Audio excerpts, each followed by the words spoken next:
Okay guys, we're back.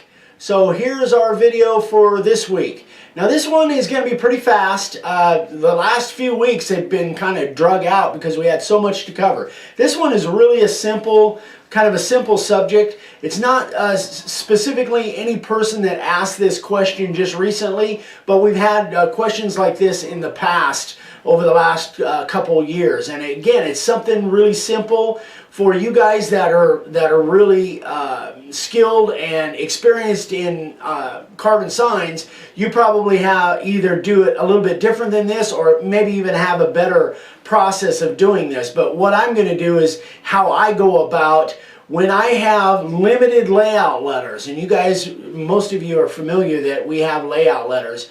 Well, when you have limited layout letters, let's just say you have one each of your layout letters and you don't have a lot of multiples on anything. How do you go about laying a sign out that has multiple characters on the same board?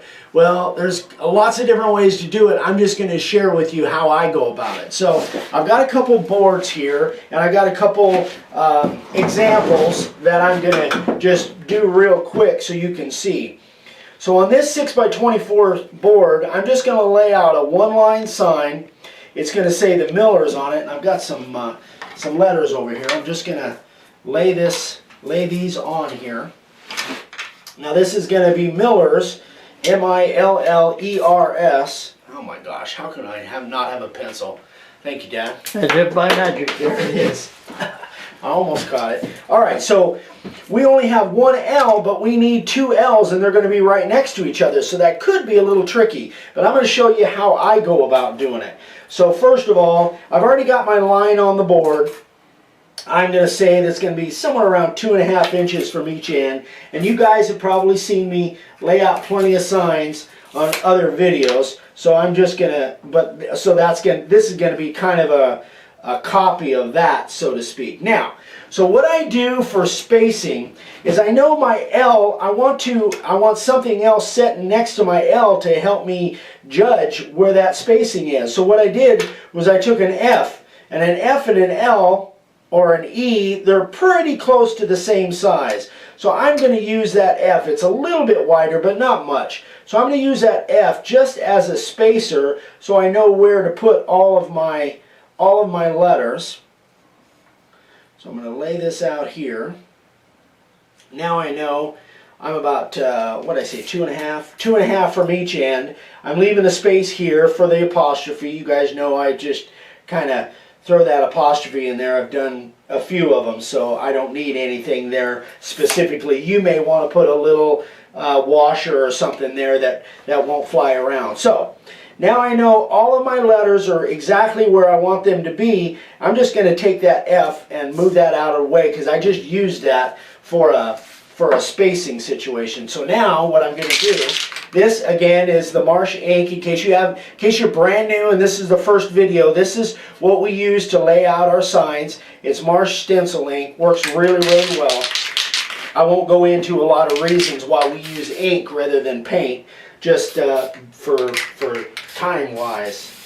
So I'm just gonna, nice short spurts. Now what I'm going to do here is I'm just going to block this off, just a piece of cardboard. Doesn't have to be anything special. I'm just going to do that. I'll move that L now over where I want it to be. And I'll block this part off. And then I can spray the rest of my sign. And again, you guys have seen me do this before. I use just little short spurts, and it doesn't have to be jet black around all of those letters. So then that way I don't have to have, if you don't have two L's or two of everything, there is a way to do it, and it's fairly simple. Now another way you could do that, if you didn't want to use the cardboard there, you could make a little blank, just again another piece of cardboard, and put that there, spray everything, and then go ahead and move that L over and do it. You could do it that way as well. So that's just one way to go. Now let me take one more example. Now on this one, move this stuff out the way. On this one, I'm just going to spell the word lookout. So I've got only one O, but I'm going to need to have 3 of them laid out. So again, now what I'm going to use is I'm going to use a Q, which again is pretty much the same width as the O. So what I'm going to do here, and that's going to be where the other O is, I'm going to estimate that is going to be somewhere around, oh, say 4.5. Let's see how that works out. So I lay my letters out, try and space them to where I want them.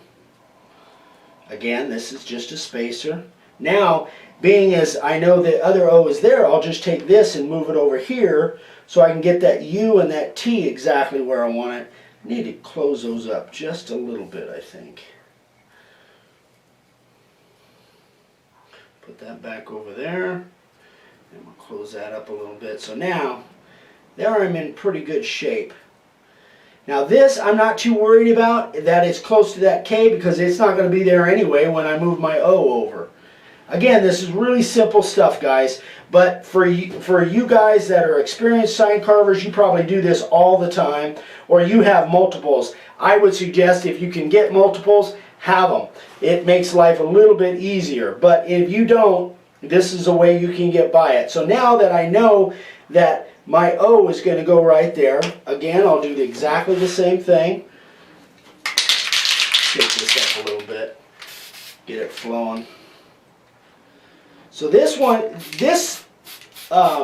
process here is a little bit, probably a little bit trickier than using the little pieces and putting in there, because it's really easy to get this thing and move one of those letters, and then everything is kind of messed up there. So now I'm just going to spray that O there,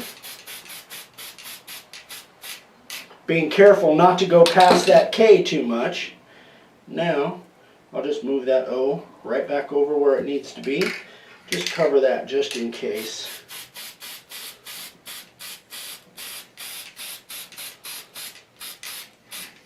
And that's pretty much it.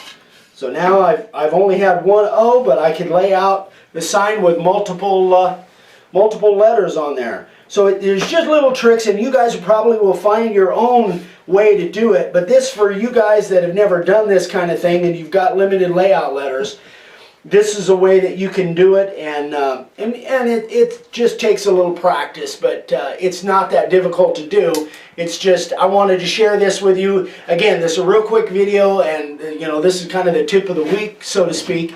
If you do have limited layout letters, find a letter like I did with the L and the upside down F and the O and the Q that will help you with your spacing, and then you can get it out of the way and you can just move your individual letter that you have multiples of, just move it on down the board and block things off. You can use masking tape. This is just the way I do it. Again, there's probably a dozen different ways to do it. You guys out there, some of you probably already have your own methods for doing it, but for you brand new people, if again you're limited, then this will just help you. Well, we get that question quite a bit, though. So. Yeah, we do. We've got that question. You know, over the years we've got that question a lot. So we wanted to kind of get this out of the way because we just never have addressed it. So hope this helps, guys.